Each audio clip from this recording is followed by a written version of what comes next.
They were worried about cold butt. That's to bring the heated. Oh, look at that reaction. Look at that.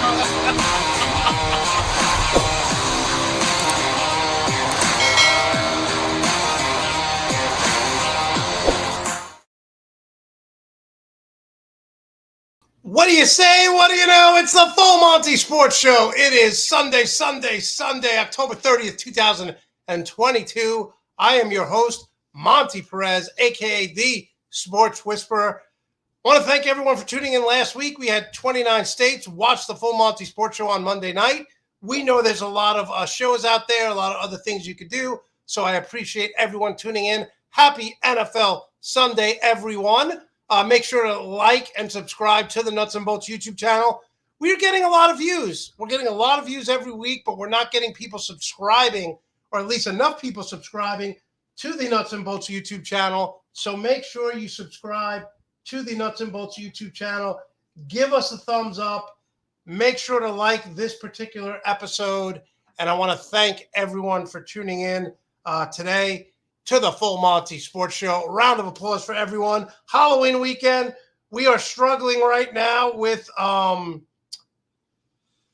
we're struggling right now with COVID here in my family. We have a bunch of people who have it. My dad has it. My mom has it. Thankfully, they've tested negative. I'm going to test myself tomorrow to make sure that I am now negative.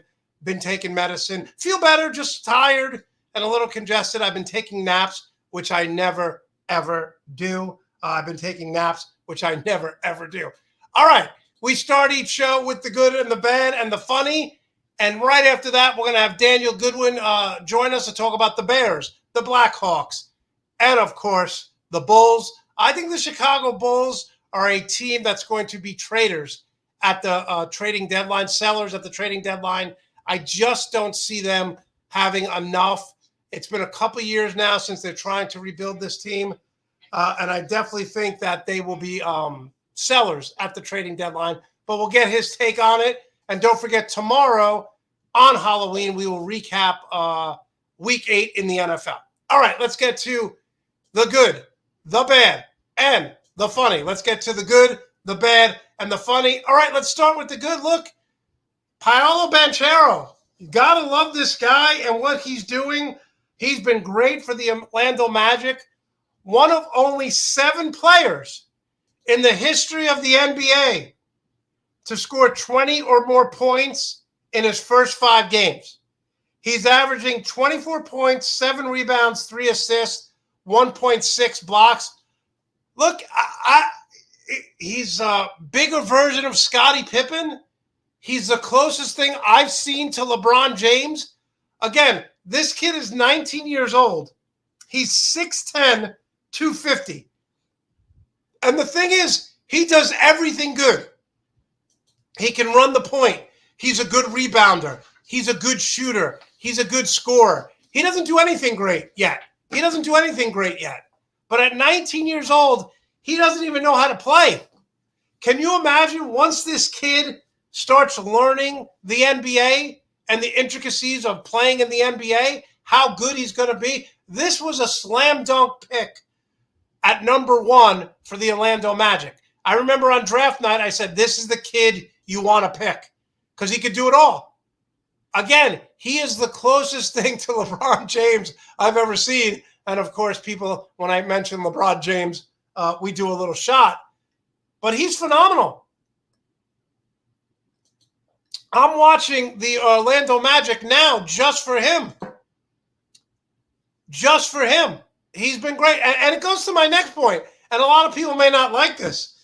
Look at what Duke is doing, and Coach K, who's retired now. There are 25 Duke players in the NBA. 25 Duke players in the NBA. And no matter where you go, right, You got Kyrie Irving, who's, by the way, a total disaster, and Seth Curry in Brooklyn.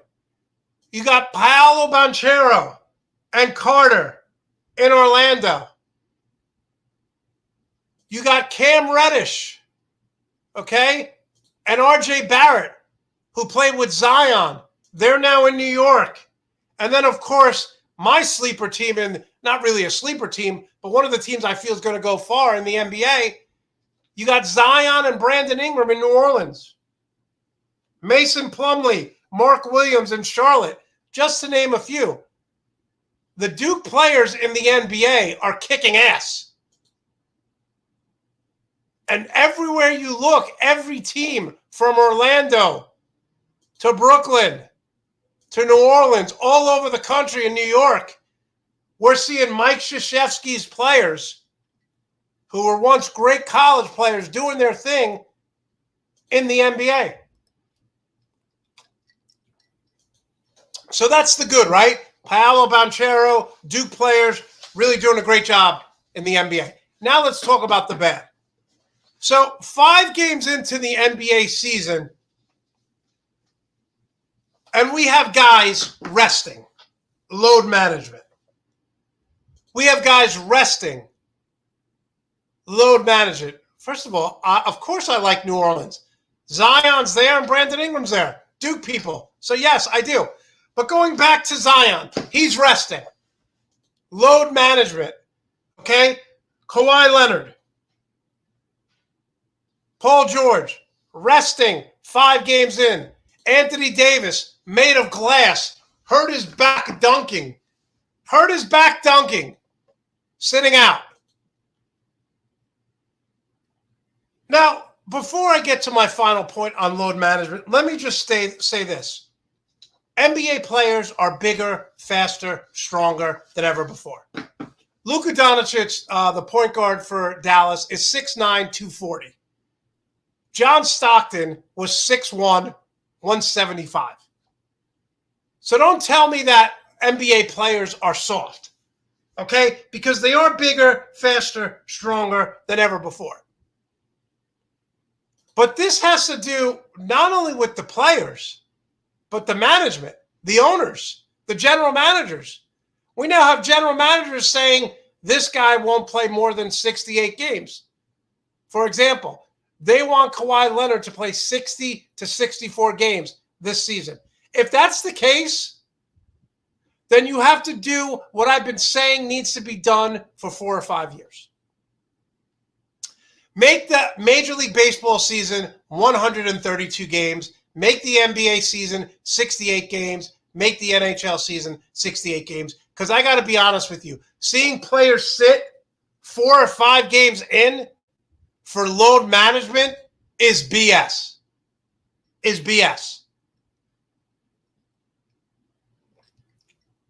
Now, one of the things that is so popular because of the NFL is people do fantasy football. People are starting to do fantasy basketball, and they're miserable that their players are sitting. What are we doing here, NBA? And again, Kawhi Leonard, 6'9", 250, solid muscle. Patrick Ewing was 6'10", as a center, 225. So Kawhi Leonard would physically muscle. Have you seen Giannis Antetokounmpo? The Greek freak? The guy is 6'10", 260, solid muscle. He can play all 5 positions. So players now are bigger, faster, stronger, but we got to stop babying them. We got to stop coddling them, especially people who participate in fantasy football, fantasy basketball. You don't see NFL players sitting unless it's the last week of the season. The game doesn't matter. Ezekiel Elliott said today or this week, I have a hurt knee, but I'm going to play. Even if I play 20 reps, I want to help my team. I'm not soft. It hurts. I'm going to play. But this has the mentality of the owners. They give these guys $300, $400, $250 million, and they want to protect their investment. Well, if you want to protect your investment, lessen the NBA season. Make it 68 games. No more back-to-back nights playing. Dallas played in overtime last night. the Mavericks, they have to play again tonight. Stop with the back-to-back games. And if you're worried about TV contract money, you have enough teams where you could show a different – if a team, instead of playing 4 games a week, play 3 games a week. Stop this BS, because no one wants to see go to a game or watch a game on TV and 2 of the 3 stars are not even playing.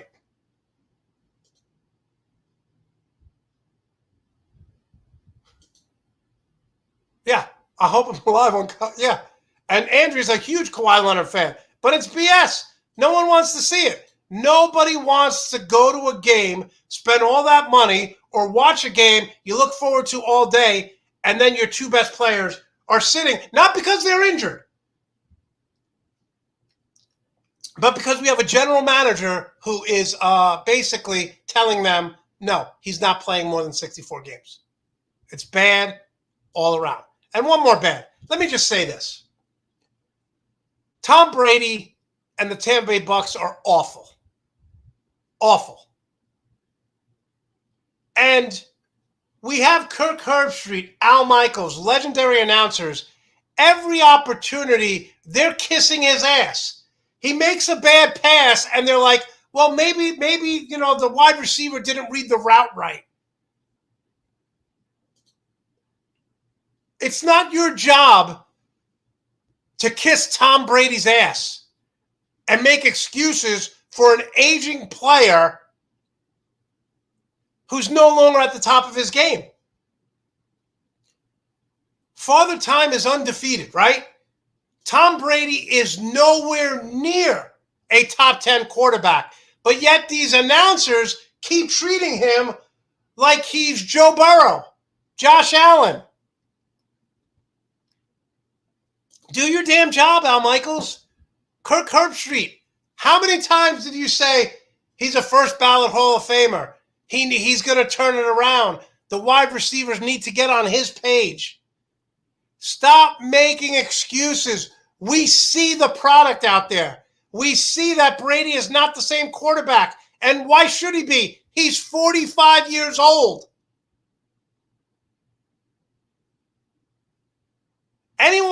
Any announcer who says that Tom Brady's a top 10 quarterback, you're not doing your job.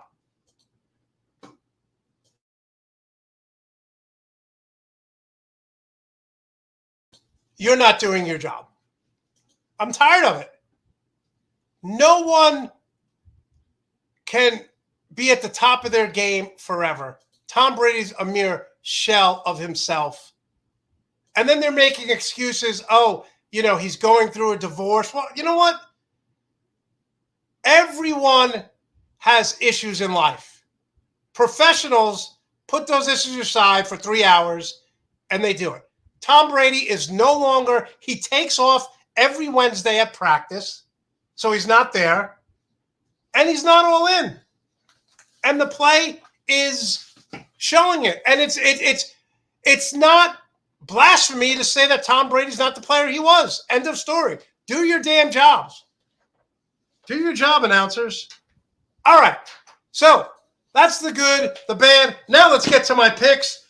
I am very confident in my picks. We are 67-28 picking NFL games. The goal is to be about 75, 80%. I was 78% last week. Let's get right to it. In a game that I will be live tweeting, the Miami Dolphin game versus the Detroit Lions at 1 o'clock. Dolphins 4-3 at the 1-5 Lions. Tua came back last week, and look, they dropped a couple interceptions against him. He didn't look sharp, but I will say this. When Tua is healthy, the Dolphins are a totally different team on offense. The Crying Campbells, they scored 0 points and 6 points in their last 2 games. They play better at home, but I fully expect Jalen Waddle and Tyreek Hill to have a monster game. It's only a matter of time before Detroit fans realize that this guy is a joke. I'm taking the Dolphins 37-27. And again, when are they going to fire Dan Campbell? That's what I want to know. When are they going to fire Dan Campbell? That's what I want to know. All right, next game. Carolina Panthers 2-5, coming off a huge victory over the Tampa Bay Bucks. Was it a huge victory after seeing what Tampa Bay did the other night? I don't know. But I will say this. The Atlanta Falcons run the ball 55% of the time. They are 3-4, and if they win today, they will be in first place. Again, I had Atlanta winning 8 games. Everyone thought I was crazy. But again, they should do enough running the ball. They can play from behind, but they should run the ball early and often. Take the Falcons in an ugly game, 20-17. 3-4 Patriots at the Jets. 3-4 Patriots at the Jets. The Jets will be without rookie Breece Hall. He is now out with a torn ACL. Jets fill the void in the backfield by acquiring James Robinson from Jacksonville. And if you watch the early game today in London, Travis Etienne playing very well. They're not going to miss Robinson. But we talked about this, right? Zach Wilson, in his last 3 games, 210 yards, 110 yards, 120 yards. On the year, he's completing 57% of his passes, 1 touchdown, 2 interceptions. The Jets are winning without a quarterback. Now, New England doesn't know who their starter is. It's going to be Mac Jones today. We'll see if they start sluggish, if he gets pulled. I don't know. But I'm going to say this here. I think the Patriots upset the Jets here for no other reason. Bill Belichick always does well against first and second year quarterbacks. Even though Zach Wilson is not doing anything, again, the Jets are winning without a quarterback. I'm taking the Patriots in an upset here, 24-20. 2-5 Steelers at the 6-0 Eagles. The Eagles were my surprise team to start the year. They're the only team in the NFL to score 20 points in every game this season. The Eagles are 5th in total yards, 4th in points, and Jalen Hurts is playing well. Eagles roll here, 27-17. Now, look, a lot of people are saying the Eagles are on pace to go undefeated. Do you know how hard it is to go undefeated? But I will say this. The NFC East, with the Giants at 6-1, Dallas 5-2, and the Eagles 6-0, they're what we thought the AFC West was going to be, right? With the Chargers, the Broncos, the Raiders, and the Chiefs.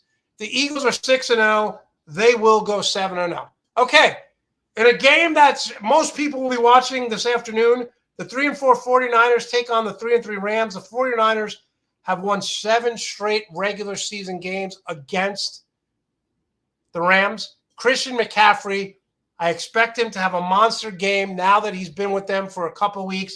Deebo Samuel is out. The Rams get pushed around here. Take the 49ers. I expect McCaffrey to have at least 20 touches. Rams lose 27-23. 49ers roll. In a game that's going to be ugly. That's right, I said it. In a game that's going to be ugly. The 3-4 Packers at the 5-1 Bills. Sunday night, day before Halloween in Buffalo. It's going to be a madhouse. And I'm telling you right now, Allen Lazard has 28 catches in 6 games. He's not playing. The Packers are averaging 18 points a game. Aaron Rodgers has been terrible. And Packer fans, I don't care that I have Packer stuff up here in my background.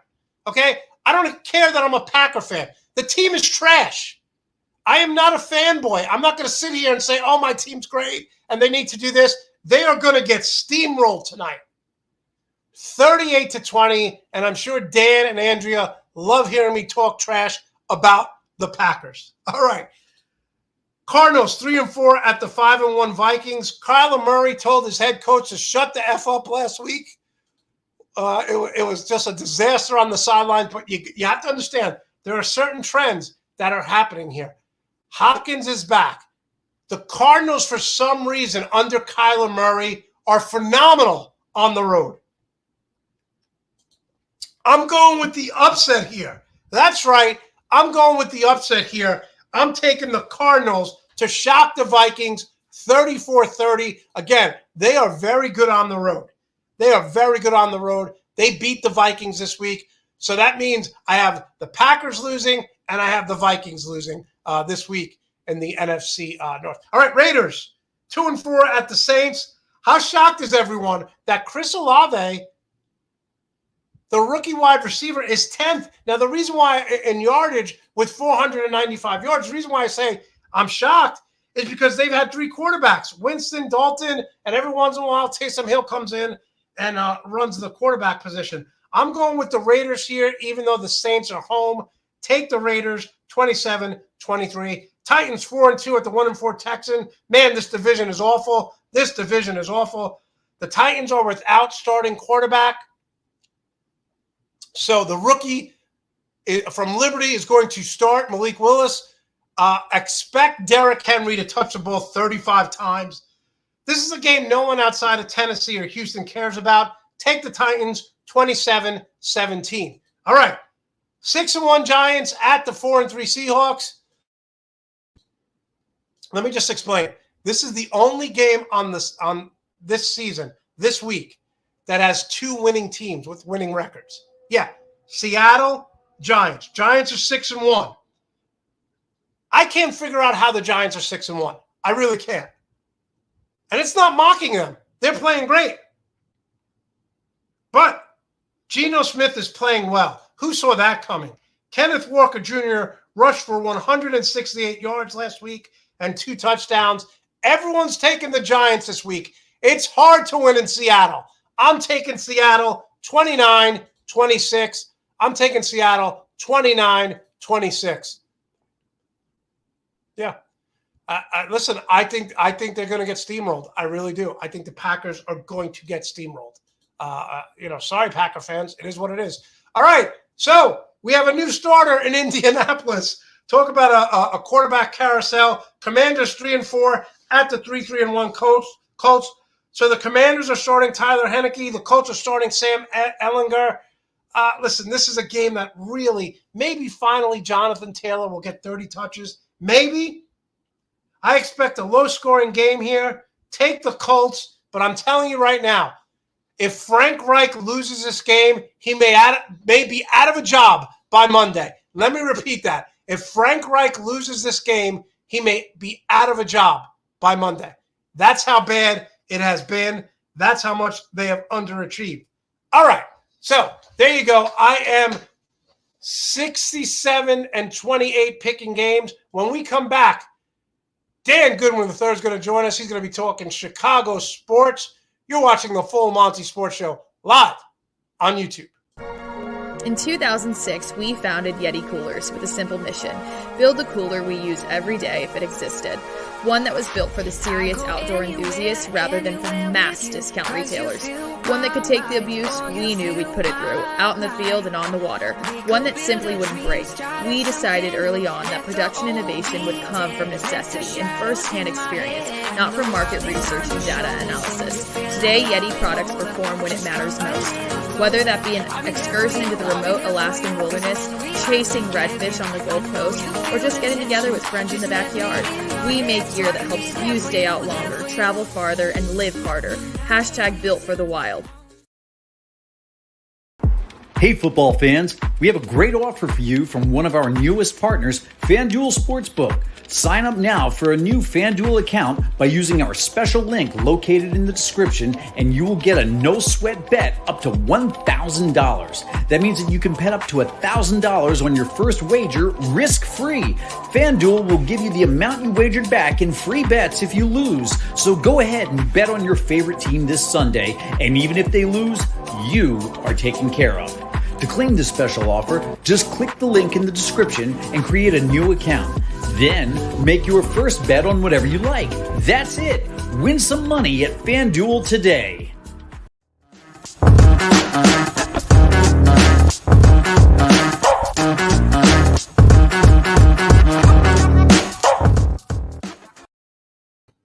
All right, let's bring him on, one of our fan favorites. Dan, how are you this morning? I'm doing well, my man. I'm doing well. How are you doing? I'm doing good, Dan. I got to be honest with you. I am so happy with, the progress that I've seen you make in your following when you're doing Speaker Live. I jumped in the other day. So many people listening in.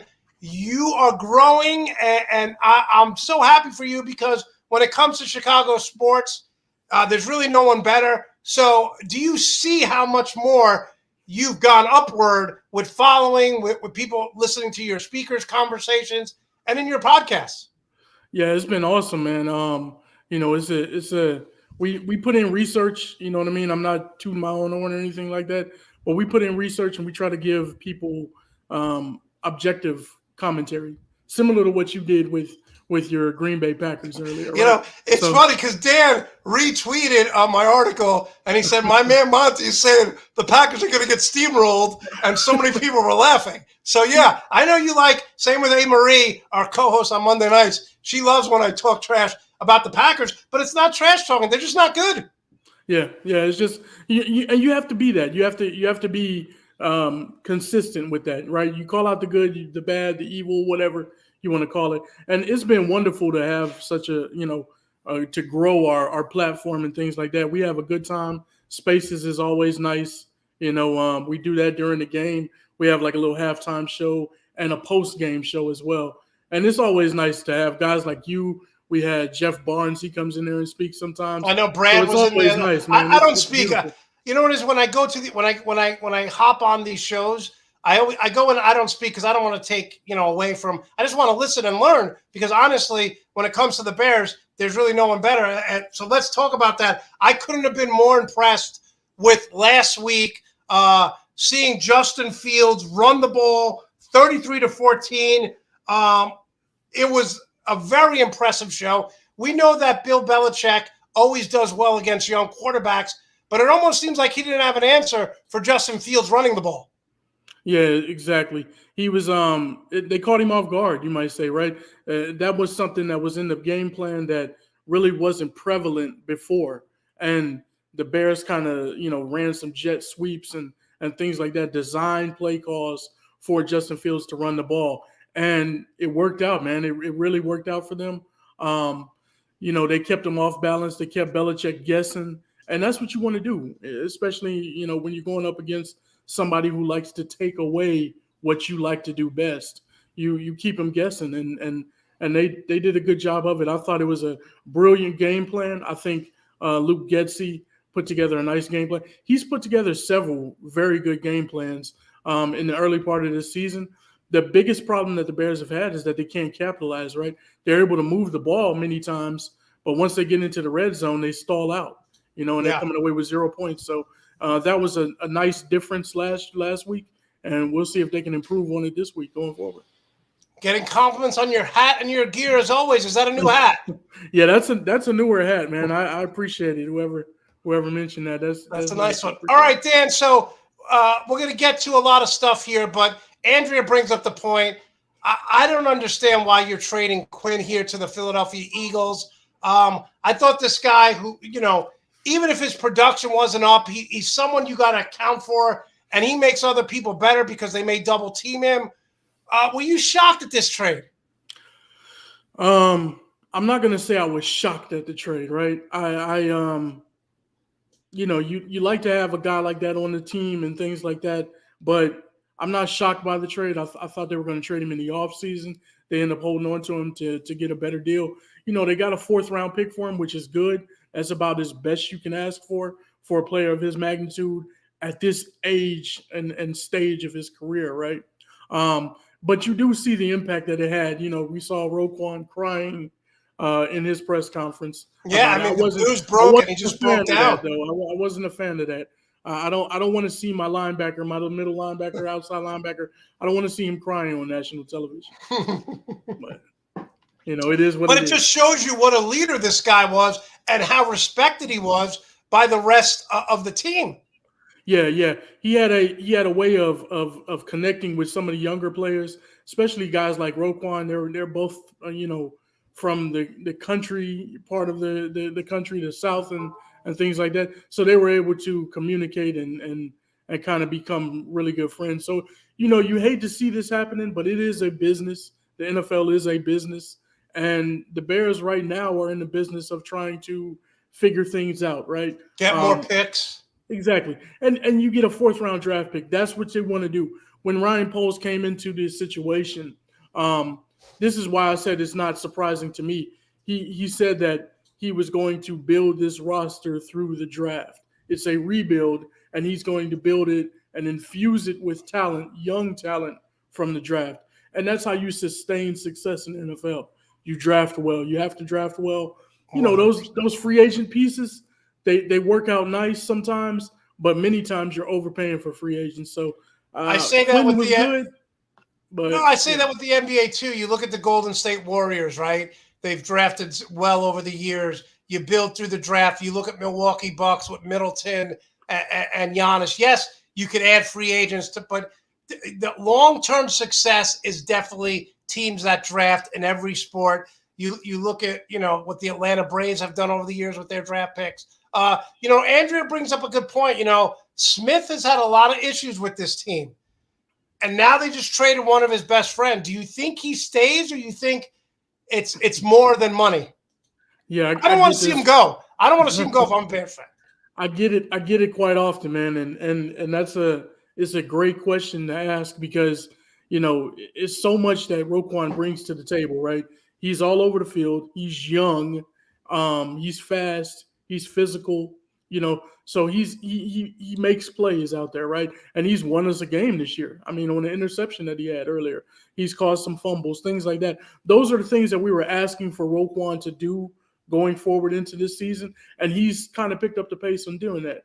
At the same time, with the Bears and what they're trying to construct, I don't see them hanging on to him. Which Dan makes no sense to me because you look over the years and the Bears, they're famous for their defense and their linebacker position, and he seems like a guy who not only do the fans love him, but he loves playing and being in Chicago despite the drama. Yeah, and that's true. That's true. Now I'm going to say something that's a little bit controversial, and some people agree, some people don't agree with me. But if you look at Roquan Smith's numbers and what he does on the football field, they're very comparable to a Darius Leonard, Fred Warner, who just got paid $19+ million per year last year, right? So I was an advocate of the Bears signing Roquan then early, and as opposed to signing him late. Because the later you sign him, the more you'll have to pay him, right? Now, for a linebacker, those are not premium positions. In the NFL, you got left tackle, you got a defensive end, right? You got a wide receiver, a shutdown cornerback, and your quarterback, who are your five positions that you got to pay money, right? Linebacker's not in there.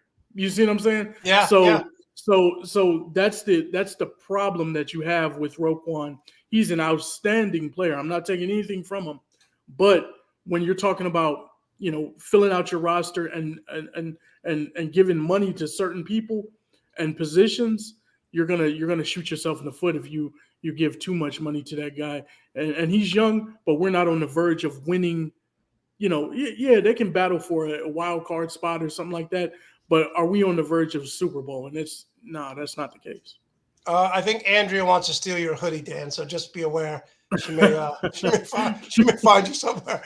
All right. So we talk about your quarterback, and one of the things as a fantasy owner, I love this guy, Khalil Herbert.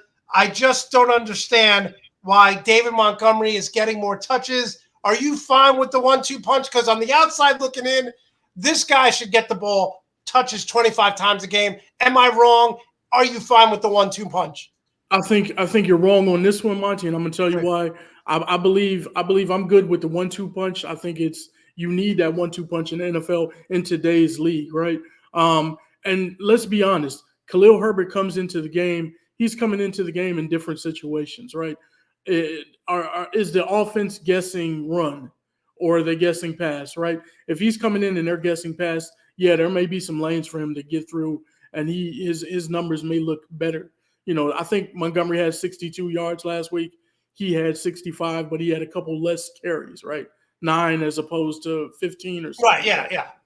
So people look at the average and they say, oh, this guy's averaging such a large amount. Yeah, but the situation matters in football. So when Khalil Herbert comes in, he's outstanding. Don't get me wrong. I'm not taking anything from him.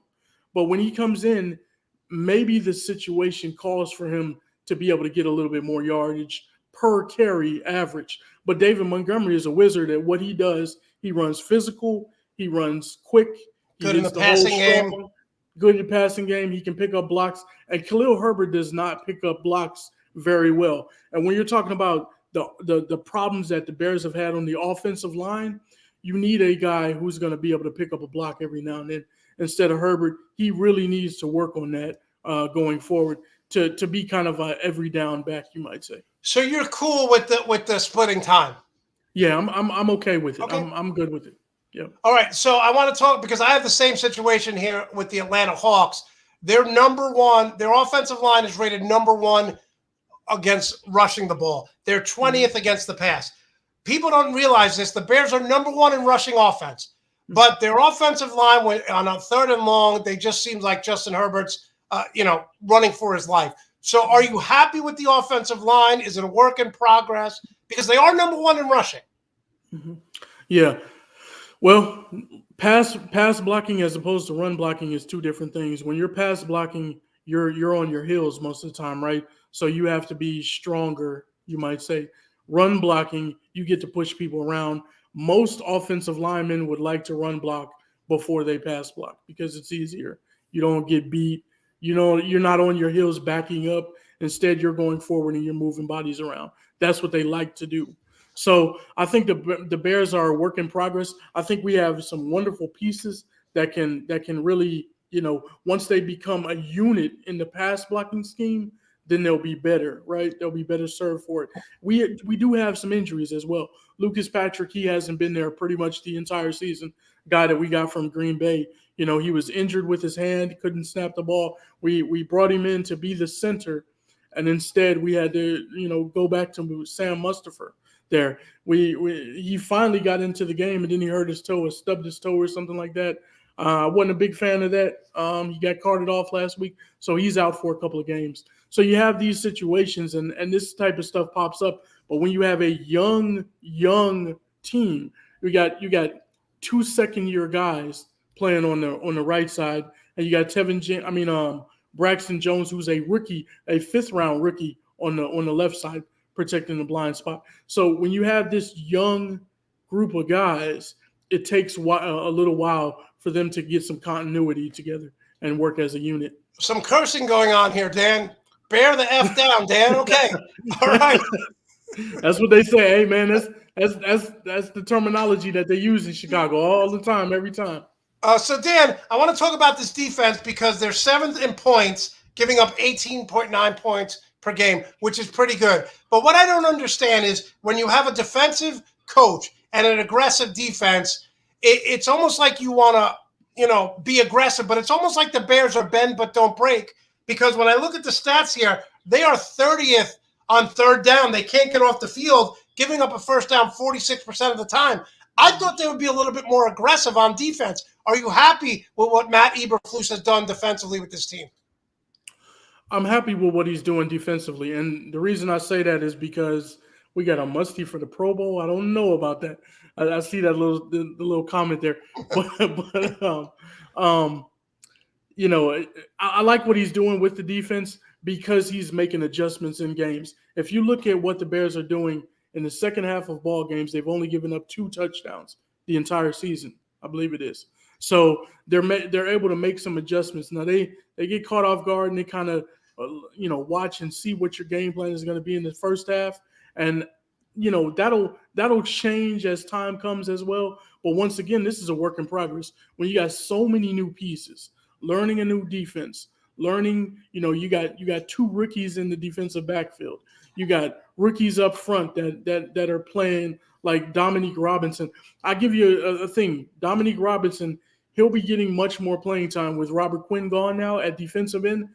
This is the first year he's ever in his life played defensive end. Ever. Right. So when you have when you have young guys like that are coming into the fold, there's a lot on their plate. There's a lot that they have to learn. And what I always tell Bears fans is be patient, especially with this defense. That's the one thing I'm not concerned about. The defense and what Eberflus does, I'm not concerned about it. Alan Williams has done well as well with his scheming at halftime to change things up and kind of shut down what the opposition is doing. One of the things I struggle with is defensive coaches taking on a young quarterback. And up until the Patriot game, it's almost like they had the kid gloves on for Justin Fields. He was throwing the ball 13, 14 times a game. And my thing is, you're never going to develop a quarterback when you're just letting him hand off every time. You know, it's like the movie The Other Guys. I'm a peacock, Captain. You got to let me fly, right? You got to let this guy throw the ball 25, 30 times a game. I know they're not built like that, but if you want a quarterback to develop, he's got to get reps. He's got to recognize reads. And if you lose because of it, so what? It's almost like you're losing the battle, but you're winning the war. Are you disappointed with the way he's let Justin Fields, up until recently, make plays? No, I'm not. I have a difference of opinion when it comes to that. You got 53 men in that locker room, right? And this is something that I hear from Bears fans a lot. I'm only concerned with Justin Fields' development. As long as he develops, let him throw the ball, let him wing it. He has to learn sometime. And while that is true, he does have to learn, right? I understand that. I agree with that wholeheartedly. But at the end of the day, you have other guys in that locker room. And if you're not purposely trying to win games, or you're putting your defense who you're leaning upon in bad situations, and short fields and things like that, because you're just allowing a guy to make mistakes all day, then that's a problem. So there's a delicate balance in that you have to have between situational football, trying to win ball games, and also developing that young quarterback and the young talent that he has around him. You think about it, he has 11 different offensive people or players that he is currently working with. One wide receiver from last year, one tight end from last year. Everybody else is new that he's throwing that ball to. So when you have that, it's a work in progress. We got 10 games to go this season. You know what I mean? So you have to be able to, That's a very good point. That's a very good point. And I do think, if any indication is Monday night, I do think Eberflus has kind of taken and said, listen, we got to do a little bit more. All right, let's break this game down. Dallas defensively can be a nightmare for young quarterbacks. The speed that Dallas has side to side, I think you have to attack them just running the ball up the middle, impose your will, get the running game going, do some play actions, and use their aggressiveness against them. Break this game down. Give us some keys. Who wins and why? Man, you have to, there's a blueprint to beat the Cowboys, and I'm gonna just be honest. You look at what Philadelphia did with Jalen Hurts and with the run game that they had. What you need to do, Michael Parsons is a different animal, right? He's a beast out there. We know what he brings to the table. But what you need to do, if you're the Bears today, is run directly at him. He's light. I mean, he doesn't have his man body yet, right? So when you run directly at him and you get the guards coming off, 330-pound guys coming off, and they're trying to get their hands on him and push him around, then you keep him guessing. He's not able to just tee off and rush in on the quarterback. You run directly at him, run the running backs at him, run Justin Fields directly at him. When you do that, he's not as good against the rush as he is against the pass, right? So you'll make him think twice before he just comes all out at your quarterback. And that's the way you beat the Cowboys. That's the way you do it. And then you can throw it over top, you know what I mean? And you get them creeping up a little bit. If they establish the run game, they'll creep up. And I'm going to tell you this, like I told somebody else earlier, then you can throw the ball deep, right? You get them to creep up a little bit, buy in, then you can throw the ball deep. And what you will find is that Trayvon Diggs likes to undercut everything. So he's going to undercut. He's going to try to undercut Darnell Mooney. And if you do that against Darnell Mooney, 4-3 speed will beat you every time. Okay, who wins this game and why?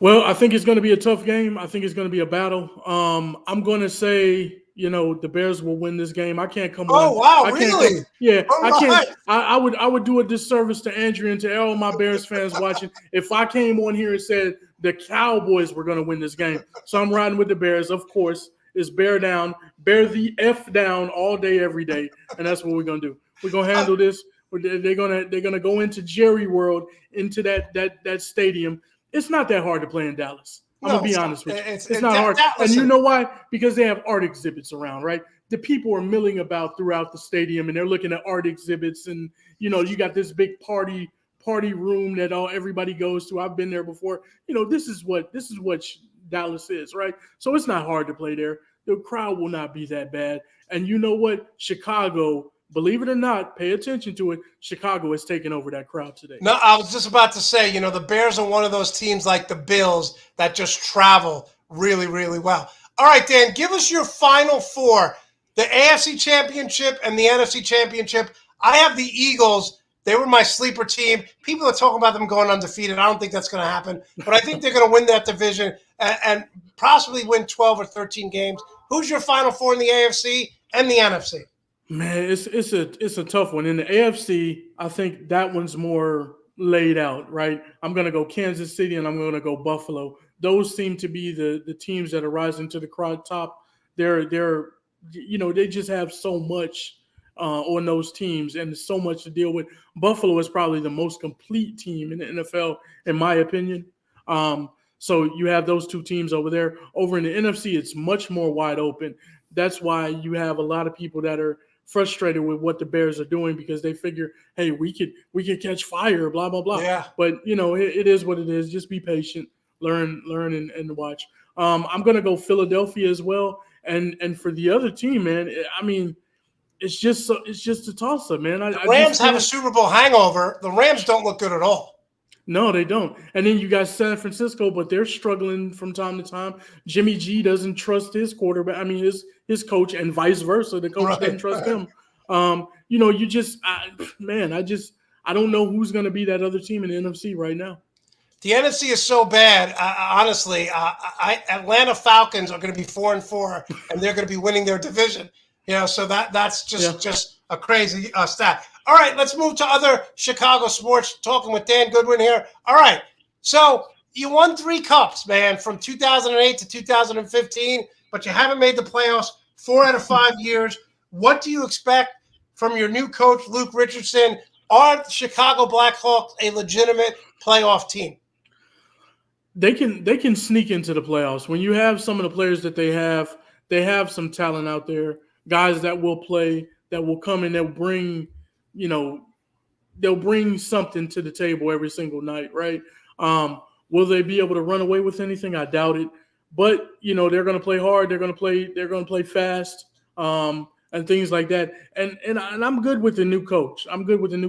I hope he's able to kind of instill his voice on this team and let them kind of buy into whatever he's going to try to get them to do, whether it be play fast or play physical. We'll see. But I like what he's bringing to the table right now, and hopefully the Blackhawks will be in playoff contention.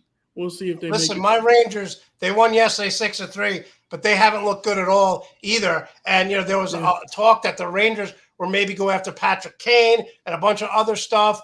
Do you think that the Chicago Blackhawks right now are heading in the right direction, or is it just, man, we've won 3 cups from 2008 to 2015, and now it's just seems like forever rebuilding? Or you think finally, okay, we've struggled, now it's time to move on and make a cup run like they did for 7 years? Man, I mean, for those 7 years, that was outstanding, right? I mean, you had everything that worked out perfectly fine. It's been for the last 5 years, it's been it's been ugly bad. To watch. It's been ugly. It's been bad. It's been really bad. So it's time to turn the corner now, right? You spent five years kind of just treading water. You know what I mean? Things like that. If you're gonna move off of Kane at some point, which I don't want them to do, I think he should be able to retire in Chicago. Yeah, that's just my opinion. But Dan, if you could trade for a young prospect at the deadline, it makes sense. Yeah, it makes sense. Absolutely. But you got to hit on him though. You got to hit on him. And that's my thing. Are any of these guys going to be, hitters, right? Or are they going to be somebody that you can say, okay, yeah, we moved off of Kane, but we're now going to be able to put our eggs in this basket and we know he's going to be good. That's the only concern that I have.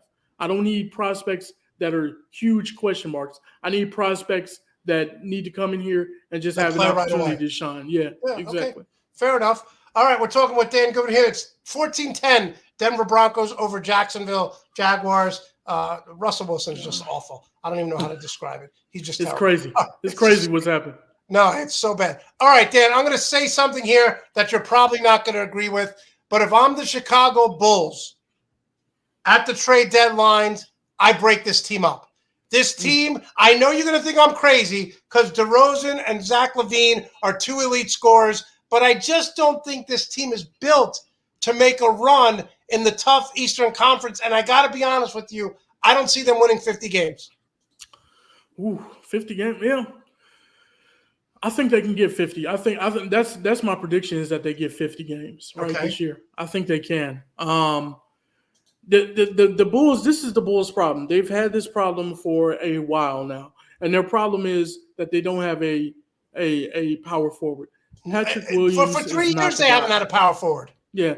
Pat Williams, and they're trying to bring this kid along and things like that. And I understand he's young, he's only 21, but this is his third year in the league. He's averaging 6 points and 1 rebound right now.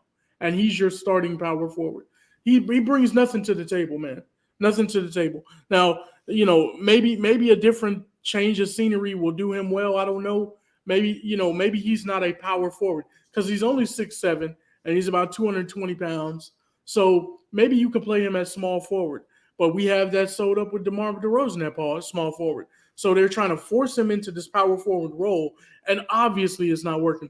They still need a power forward, a legit power forward. And what I would do before the trade deadline is move off of Pat Williams because you can, while he's still valuable, you can get something for him, right? And I would package him with another player and try to get somebody like a John Collins or a Jaren Jackson Jr. to come in and play power forward, be a stretch. You could use. You could even, and along the lines of what you're thinking, you could package him with Vucevic and move them because I'm looking at Andre Drummond, and that's somebody that I was pounding the table for years now, saying we should try to get him. Back when he was with Detroit, trade for Andre Drummond. The dude is a walking double-double. He played the other night 20 minutes and had 17 points and 15 rebounds or something like that. Just ridiculous numbers. This is what he does nightly. He came in the game the other night, and you look up, and he had played 9 minutes. He had 10 points and 9 rebounds in 9 minutes of action. The problem is they say, because he can't shoot. Who cares? You need a legitimate rebounder, and he's one of them because, let's be honest, they're so undersized, especially when you have your power forward averaging 1 rebound a game. What did Pat Riley say? When no rebounds, no rings. DeMar DeRozan's a decent rebounder for a small forward. You have Zach LaVine for a guard. But I'm looking at the bench here. Kobe White, let's call it what it is. Up and down, not consistent, right? He is. Goran Dragic, way past his prime. Caruso can help, but where are you getting scoring in your second unit? Well, in the second unit, if you look at the game the other night, they had an outstanding game, right? They put up, I think it was 53 points. If you look at that number, if you look at the box score of that game, the game that we just lost, if you look at that box score, I think it was against the Spurs, actually. You look at that box score, 53 points from the bench. Andre Drummond had 17 and 18 rebounds, right? You had Kobe White, who had, I think he had 19 points that game. You had 53 points off the bench. I like Kobe White, I like Kobe White, and I'm sorry to interrupt you, but there's times where, again, he'll get you 19, he'll get you 20, 8 assists, and then he'll go 3 or 4 games scoring 6 points. It's like there's no consistency. He was once a starter for them, right? Yeah, he was a starter. Now, last year he had that injury, and he had surgery on it, and he came back from that. This year, I'm thinking he's going to have a better year. I think Kobe White can bring a lot to the table. You just have to unleash him and let him do what he does, right? You're going to have some mistakes. And I think what Billy Donovan does, this is the one drawback that I have from Billy Donovan, is you're going to have a guy who's young. He's going to make some mistakes. And so let him make a couple of those mistakes in the course of the game, and you'll be better for that towards the end. You'll be better for that towards the end of the season even, right? If you allow him to make some of those mistakes and allow him to grow from them. But, just let the guy play, man. You try to rein him in too much, and then he goes on this lull where he doesn't score like you're saying. And then all of a sudden he has this game where he's on fire and can't miss. And it's like, that's the guy we need. But you have to allow him to play his game for him to be himself out there. So you're higher on the Bulls than I am. I'm higher on the Bulls than you are. I think they're a 50-win team. I think they can win 50 games. I think they can battle and be there towards the end of the season too. Okay, so what's a successful season? Get past the first round, second round, be a top 5 seed, 4 or 5 seed? I think top 4 seed is what I'm looking for. Wow, really? Yeah, I'm looking. I mean, I think they can. They can. This is a team that has scoring. They have everything you need. They have rebounding. They have defense. They have scoring. Right. You got 2 guys that can go get you 50 at any given time. You got Vucevic, who can put up. He's going to consistently put up a double-double. He's True. a 17 and 11 guy for his career. You got Andre Drummond coming off the bench that's providing, like I said the other day, 17 points and 18 rebounds off the bench.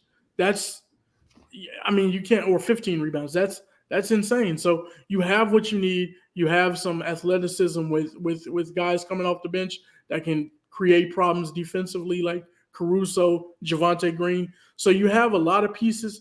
They're just missing that power forward, man. Okay. Pat Williams is not the guy. Which we've been talking about, which seems like forever on this show. For years. All right, so give us your final 4 in the NBA.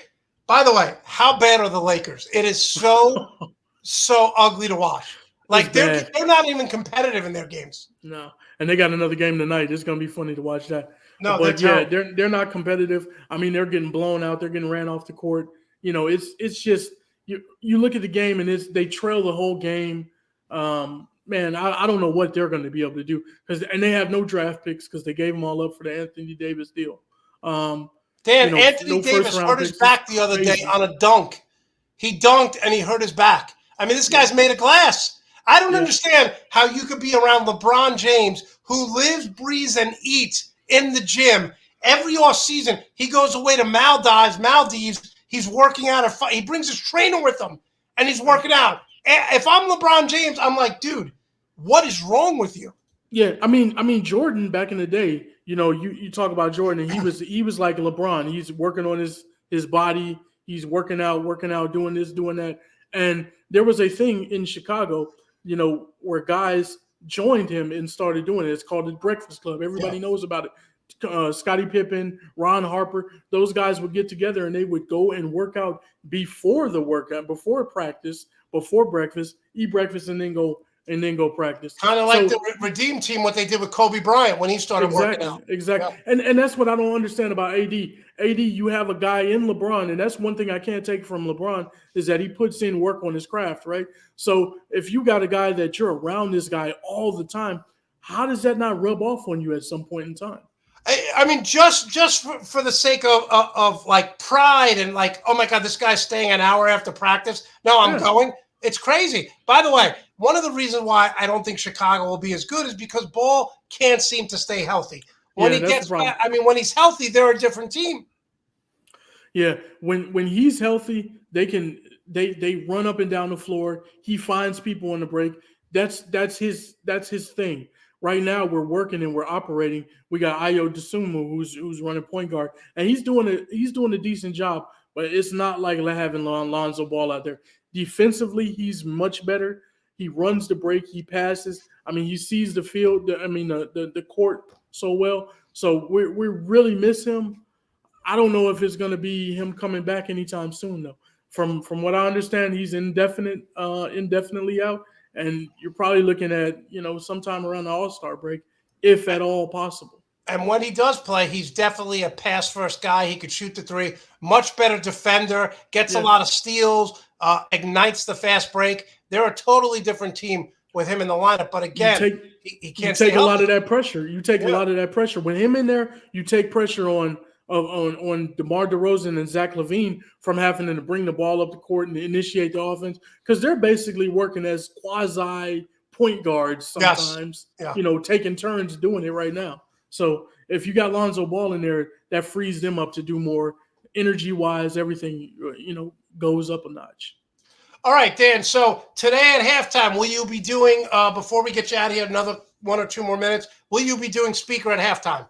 Absolutely. We'll be doing a halftime show, and we'll do a post-game show as well. I will send that to my friend Andrea because she's always asking me for your links. Okay, and I will definitely check that out at halftime. I'm going to be live tweeting today during the Dolphin game. As people may or may not know, every week I break down the Dolphins, the Falcons, and the Packers. I think I have the Dolphins winning and Atlanta winning, and obviously the Packers getting blown out. All right, Dan, back to basketball.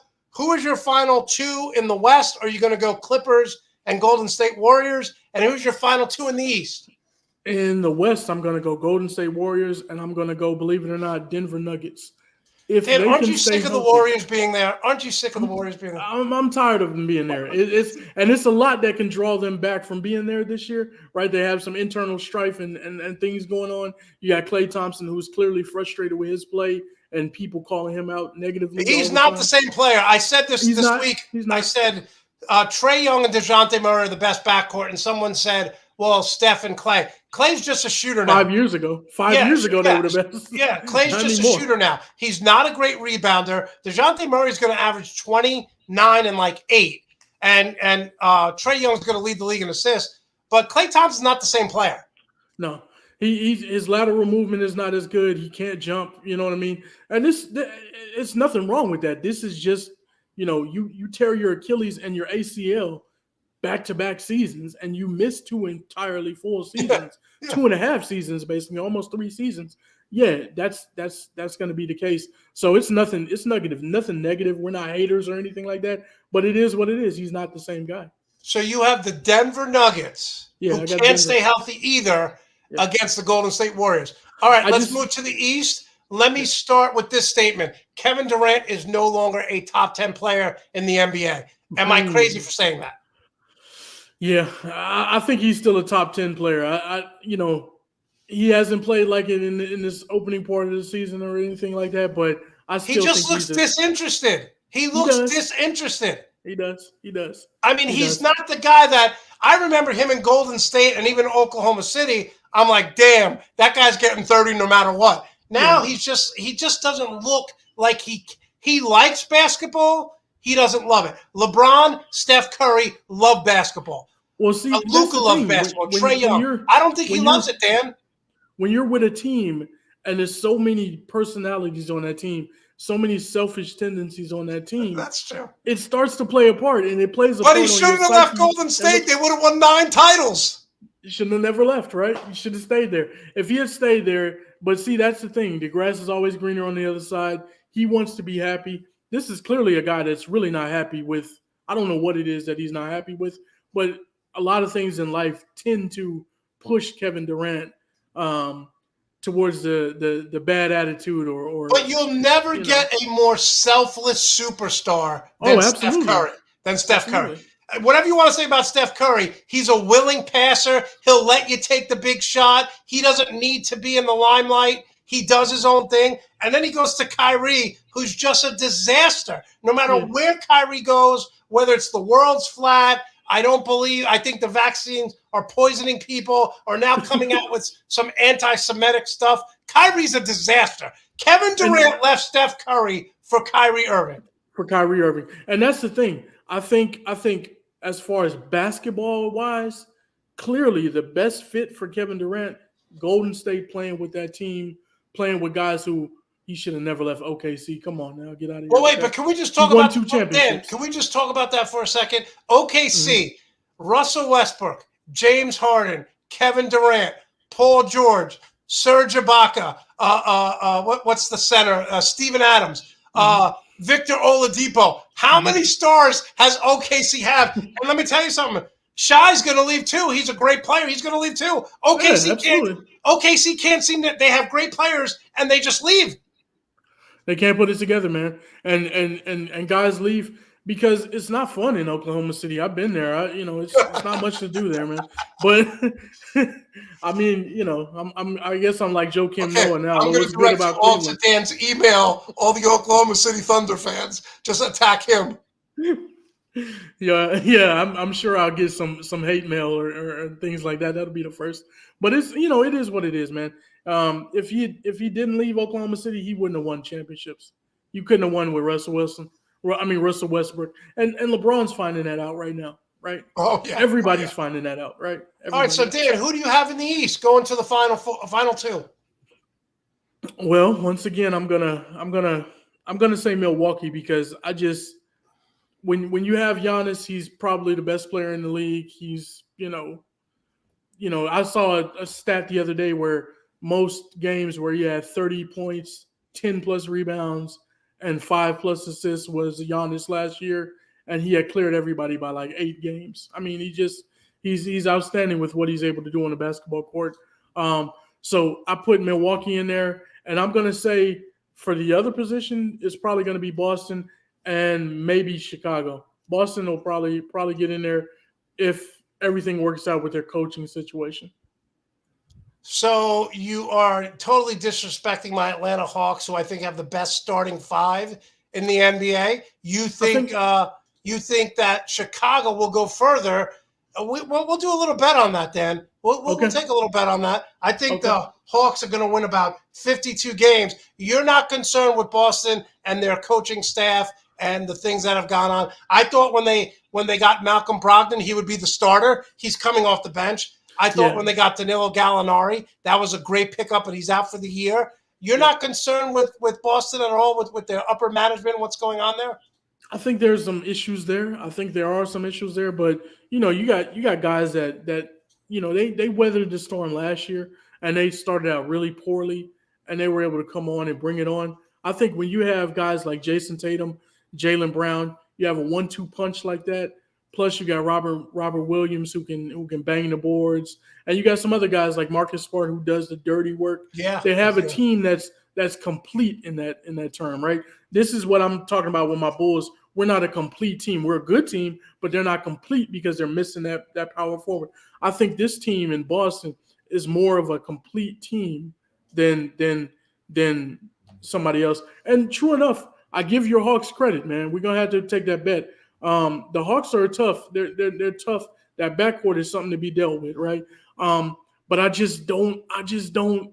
don't see them going that far. I figure, with the way that they shoot so much, like Trae Young, if he goes cold in a series or somebody gets the better of him in a 7-game series, or you find a way to neutralize him, like so many have done, like my Bulls, when they put LeBron on Derrick Rose years ago, and nobody else could do anything. Yep. And it was like, okay, we're gonna put LeBron on him, big, long, in the strong, fourth quarter and in dominate. the fourth quarter, and we're gonna roll a double team to him, and nobody else can beat us. Then we have a problem. So one of the things that happened. Yeah, one of the things that happened last year is, Steph Curry used to get bullied. You look at Steph Curry now; he's put on about 15 pounds of muscle. I showed the picture of Giannis. Giannis has put on 40 pounds of muscle. One of the things I did not like, Trae Young got a little leaner, he said, last year. He didn't put on muscle because Miami Heat last year physically pounded him. They physically pounded him. And I saw last night against Milwaukee, it was a great game. I don't understand this.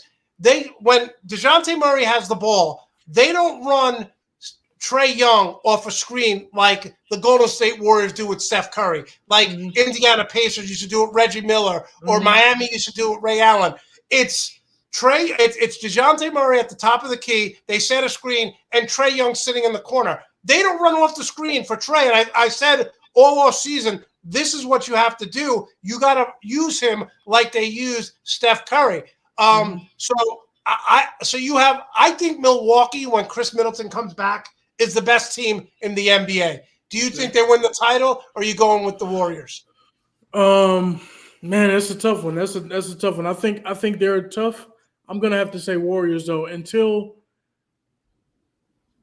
I just feel like Chris Middleton's a huge part of their success. He is. He's a big part of their success. Milwaukee is going to be a tough team. They're going to be there at the end of it. You know what I mean? Do they make the finals? We'll see, man. It's going to be interesting. But I think they'll be there. They're not going anywhere anytime soon. I think the Warriors are going to be tough as always. Will you have Denver beating the Warriors or no? Denver beating the Warriors? No, I don't think so. Okay. I think the Warriors will get into the finals again. All right, Dan. How can we follow you? How can we support you? Always love you. Every time I ask Dan to come on, he's like, let's do it. So I really appreciate the time. Thank you so much. Fans love you. They love your gear, and they love your takes. How can we follow you and support you?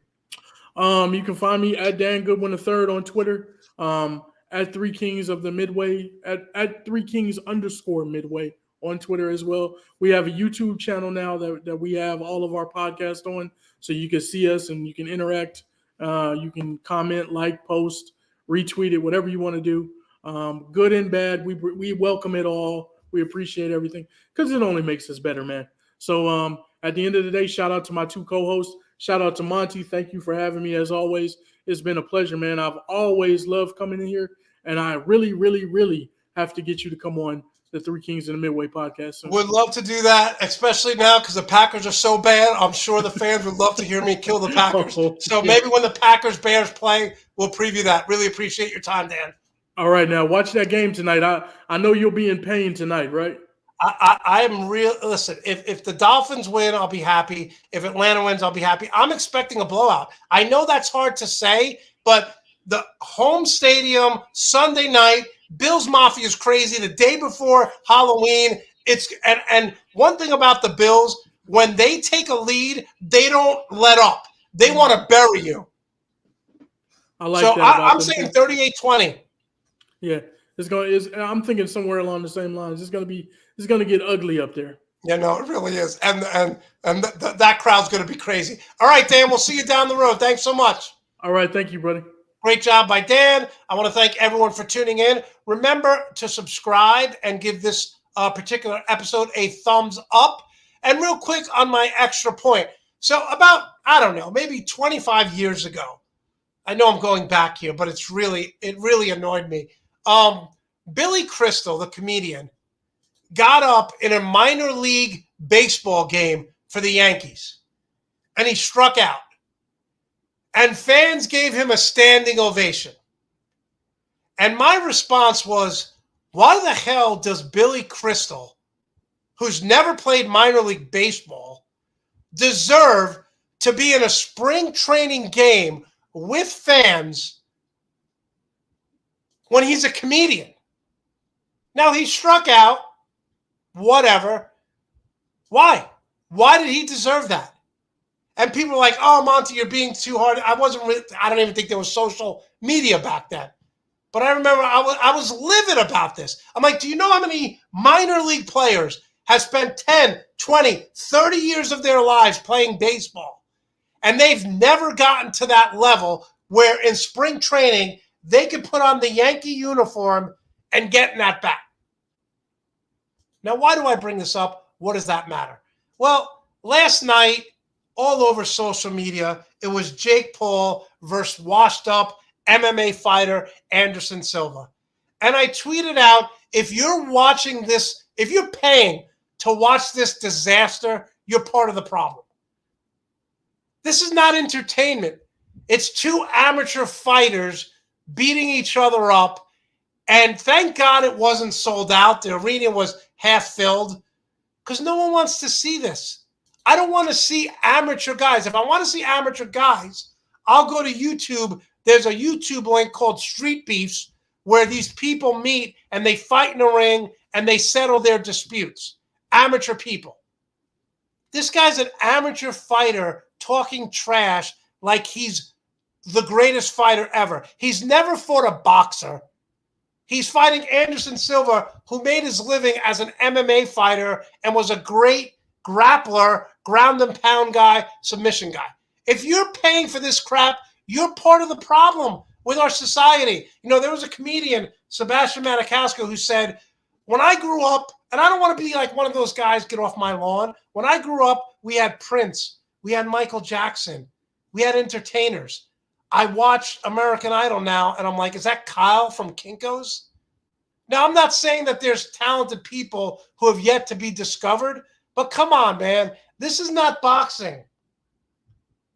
This is just two amateur guys stealing your money. And if you paid for it, you're the mark. You're the sucker. I would never pay for a politician or donate to a politician or vote for a politician who had no political experience. It's the same thing here. Anderson Silva's not a boxer. He's an MMA fighter. Come on, man. It went back to Billy Crystal. He had no right to be there because he didn't put his time in. He didn't put his time in. He was a comedian who loved the Yankees, and he was living his dream. Good for him, but that was a shot to anyone who's ever played minor league baseball and never got their shot. All right. I want to thank everyone for tuning in. Enjoy the games, everyone. I will be live tweeting the Dolphins game with the hashtag FinsUp. Make sure to check us out tomorrow night, 6 p.m. Eastern time, with my co-host A-Marie and Brad Ward. And make sure to follow me on TikTok. We are now at 1.8 million views on TikTok. 1.8 million views on TikTok. And in the immortal words of Arnold Schwarzenegger, I'll be back.